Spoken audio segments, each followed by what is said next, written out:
दोस्तों, क्या आप खुद को एक भारतीय नागरिक मानते हैं? आपका जवाब शायद होगा हाँ, बिल्कुल, क्योंकि आपके पास आधार कार्ड है, पैन कार्ड है, वोटर आईडी है, राशन कार्ड है, ड्राइविंग लाइसेंस है और पासपोर्ट भी है। लेकिन आज जो बड़ी खबर विदेश मंत्रालय से सामने आई है, उसने करोड़ों लोगों की इस सोच को पूरी तरह बदल कर रख दिया है। सबसे हैरान करने वाली बात यह है कि इनमें से कोई भी दस्तावेज अपने आप में भारतीय नागरिकता का अंतिम और निर्णायक प्रमाण नहीं माना जाता। जी हाँ, आज विदेश मंत्रालय ने भी स्पष्ट किया है कि पासपोर्ट मुख्य रूप से केवल ट्रैवल करने का दस्तावेज है, नागरिकता का अंतिम प्रमाण नहीं। इस बयान के बाद पूरे देश में इस मुद्दे पर बड़ी बहस छिड़ गई है और लोग यह जानना चाहते हैं कि अगर पासपोर्ट भी अंतिम प्रमाण नहीं है तो आखिर भारतीय नागरिकता साबित किस दस्तावेज से होती है। देखिए, ये बात मैं अपनी तरफ से नहीं कह रहा हूं। देश का कानून और हमारे सुप्रीम कोर्ट कई बार साफ कर चुके हैं कि ये दस्तावेज आपकी पहचान साबित करते हैं, लेकिन इन्हें नागरिकता का अंतिम और निर्णायक प्रमाण नहीं माना जाता।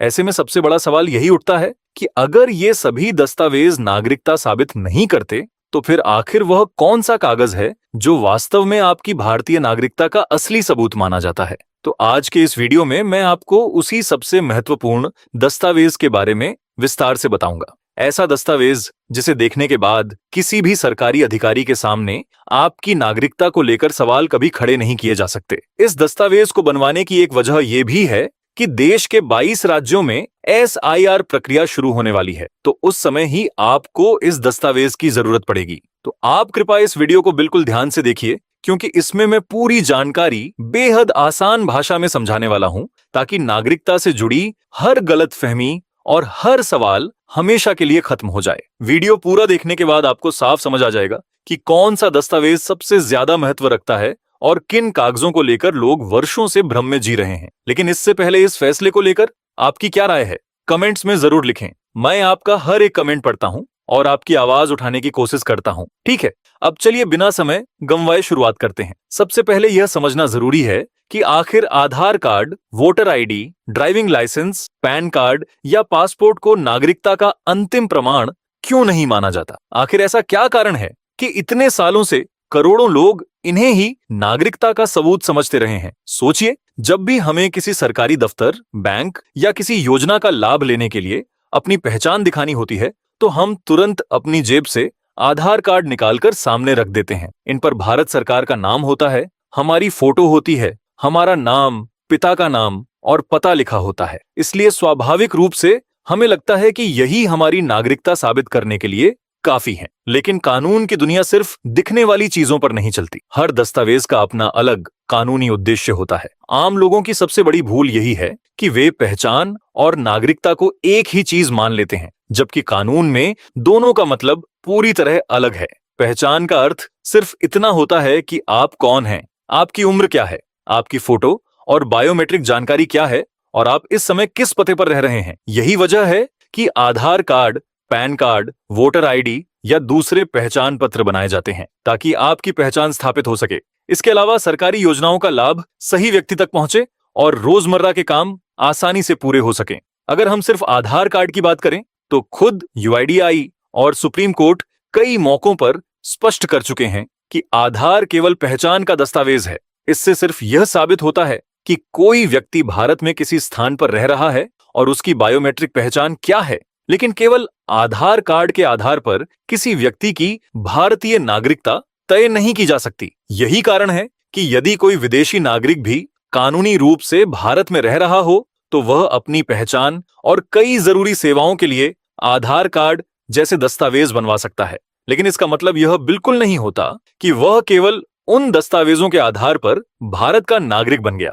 असल में नागरिकता एक अलग और बेहद गंभीर कानूनी विषय है, जिसका सीधा संबंध संविधान, नागरिकता कानून और देश की संप्रभुता से होता है। इसलिए सिर्फ जेब में मौजूद कुछ पहचान पत्रों के आधार पर नागरिकता का दावा करना सही नहीं माना जाता। अब देखिए, आजादी के बाद भारत में नागरिकता को लेकर जो कानून बनाया गया था, उसमें समय समय पर कई बदलाव किए गए। इन्हीं में सबसे बड़ा बदलाव 1986 में हुआ था, जब सिटीजनशिप एक्ट में संशोधन किया गया।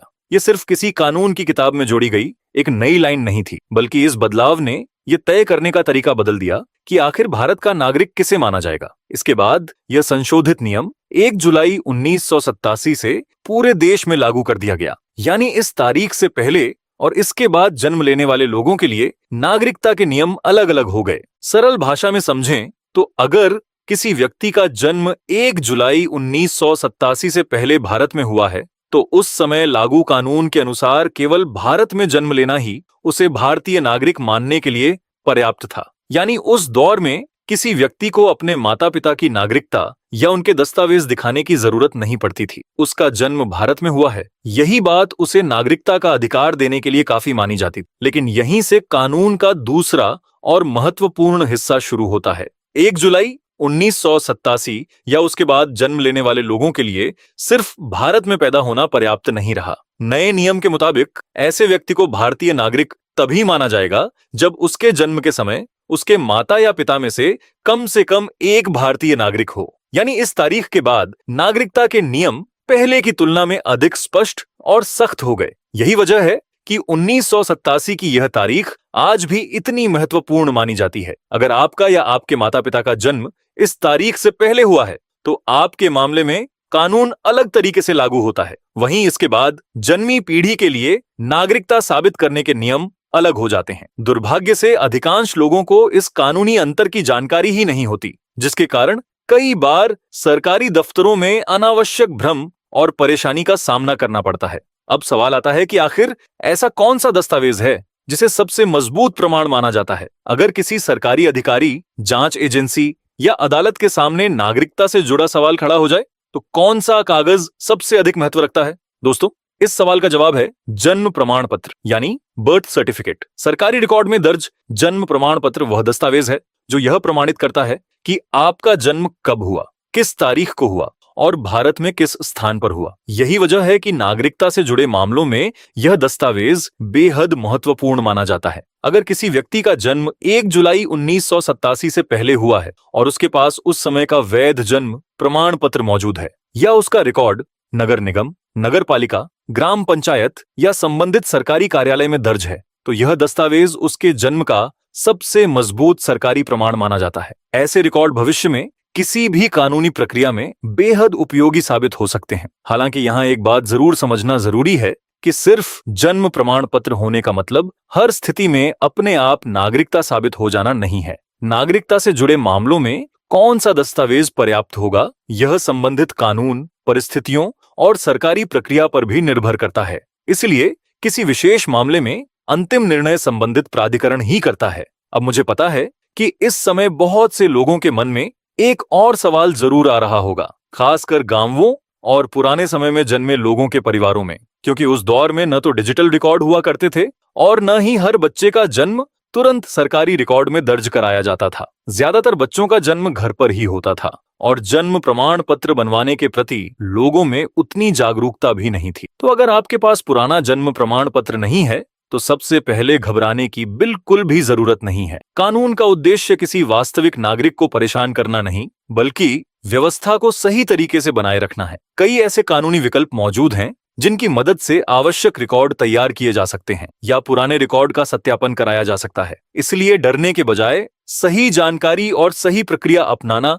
सबसे जरूरी है। अगर पुराने समय का जन्म प्रमाण पत्र उपलब्ध नहीं है तो आपके पास मौजूद दूसरे पुराने सरकारी रिकॉर्ड भी काफी मददगार साबित हो सकते हैं। इसके लिए अपने घर में रखे पुराने दस्तावेजों को ध्यान से देखिए। कई बार ऐसे कागज वर्षों से संभाल कर रखे होते हैं जिनकी अहमियत हमें बाद में समझ आती है। इनमें सबसे महत्वपूर्ण दस्तावेजों में आपके पुराने स्कूल के रिकॉर्ड शामिल हो सकते हैं, जैसे स्कूल छोड़ने का प्रमाण पत्र, ट्रांसफर सर्टिफिकेट, बोर्ड का प्रमाण पत्र या अन्य शैक्षणिक रिकॉर्ड जिनमें जन्म तिथि और जन्म स्थान दर्ज हो। इसी तरह परिवार से जुड़े पुराने भूमि रिकॉर्ड, राजस्व अभिलेख, रजिस्ट्री, खतौनी, खसरा या दूसरे सरकारी रिकॉर्ड भी कई परिस्थितियों में उपयोगी साबित हो सकते हैं। अगर आपके परिवार का नाम वर्षों पुराने सरकारी रिकॉर्ड में दर्ज है तो यह आपके परिवार के लंबे समय से उस क्षेत्र में रहने का प्रमाण हो सकता है। इसके अलावा पुराने मतदाता सूची में दर्ज नाम भी कई मामलों में सहायक दस्तावेज के रूप में काम आ सकते हैं। यदि जन्म प्रमाण पत्र उपलब्ध नहीं है